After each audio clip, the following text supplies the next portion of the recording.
Echoes of the Forgotten. The moon hung low in the sky.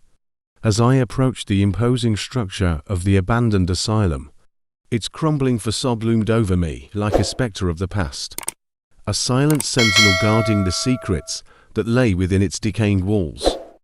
Despite the warnings of locals and the chill that crept down my spine, curiosity drove me forward into the heart of darkness. As I stepped through the rusted gates, a sense of unease settled over me like a heavy shroud. The asylum stood silent and foreboding, its windows shattered and its halls consumed by darkness. But despite its dilapidated state, there was an undeniable energy that pulsed through the air, a feeling of lingering despair that seemed to seep into my very bones. With each creaking step, I ventured deeper into the asylum's depths, my senses on high alert for any sign of danger. The air was thick with the scent of decay, and the shadows seemed to twist and writhe with a life of their own. I tried to shake off the feeling of dread that clung to me like a second skin, but it was impossible to ignore the sense of impending doom that hung in the air. As I explored the asylum's halls, I couldn't shake the feeling that I was being watched, a sensation that sent shivers down my spine. Strange noises echoed through the empty corridors, whispers and moans that seemed to emanate from the very walls themselves. I pressed on, driven by a morbid curiosity to uncover the secrets that lay hidden within the asylum's forgotten halls. Suddenly, I stumbled upon a room that seemed to pulse with an otherworldly energy. A room unlike any other in the asylum. The air crackled with electricity, and a sense of dread washed over me. As I stepped inside, what I found there would haunt me for the rest of my days. The walls of the room were adorned with crude drawings and symbols, their meaning lost to time. In the center of the room stood a solitary chair, its restraint still intact, as if waiting for its next occupant, and in the corner, obscured by shadows, lay a tattered journal, a relic of the asylum's dark past. As I flipped through the pages of the journal, my heart sank with each passing word.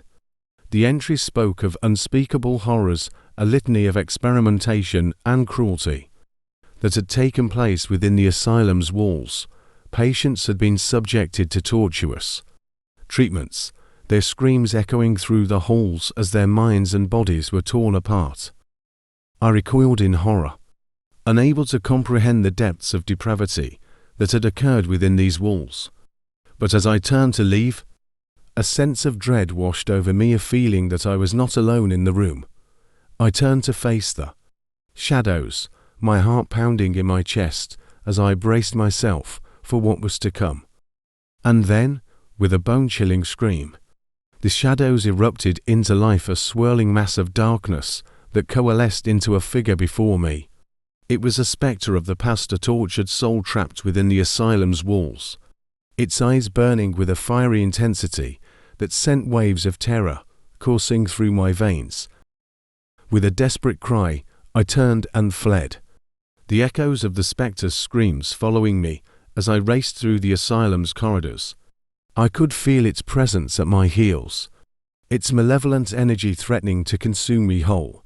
But somehow, I managed to escape the asylum's grasp, emerging into the cold light of dawn with my sanity barely intact. As I walked away from the abandoned asylum, I couldn't shake the feeling that I had stumbled upon something far more sinister than I had ever imagined. The horrors that lurked within its walls were a testament to the darkness that dwelled within the human soul, a darkness that would forever haunt the echoes of the forgotten. Echoes of madness. The moon hung like a ghastly lantern in the sky, casting eerie shadows across the decrepit facade of the abandoned asylum. Its windows, broken and jagged, seemed to leer down at me with malevolent intent as I stood frozen in front of the rusted gates. The air was thick with the scent of decay, and the whispers of forgotten souls seemed to beckon me inside. I had heard the stories, the tales of madness and despair that lingered within those walls. They said the asylum had been a house of horrors, where the tortured screams of the afflicted echoed through the halls long into the night. I had heard the stories, the tales of madness and despair that lingered within those walls. They said the asylum had been a house of horrors, where the tortured screams of the afflicted echoed through the halls long into the night. As I ventured deeper into the asylum, the oppressive atmosphere closed in around me like a vice. The corridors stretched out endlessly, their walls lined with peeling paint and crumbling plaster. Each step I took echoed loudly, reverberating through the empty halls like the footsteps of some unseen spectre. I could feel eyes watching me from the shadows, unseen hands brushing against my skin. I passed, whispers danced just beyond the edge of hearing, taunting me with promises of secrets long buried within these walls. And yet, despite the growing sense of unease that gnawed at my insides, I pressed on, driven by a morbid fascination that refused to be quelled. It wasn't long before I stumbled upon the asylum's old patient wards, rows upon rows of empty beds standing as silent sentinels to the horrors that had once taken place. Here, the air was thick with the stench of decay, mingling with the faint scent of old medicine and despair. I could almost hear the echoes of tortured screams, ringing in my ears, the anguished cries of those who had been condemned to this living hell. But it was what lay beyond the wards that truly chilled me to the bone. In the darkest depths of the asylum, hidden away from prying eyes, I discovered the remnants of the asylum's forgotten past.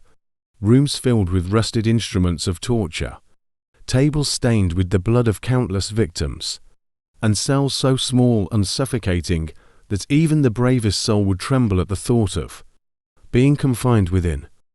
As I explored further, my footsteps growing ever more hesitant, I became acutely aware of a presence lurking in the shadows, something ancient and malevolent, its hunger for suffering palpable.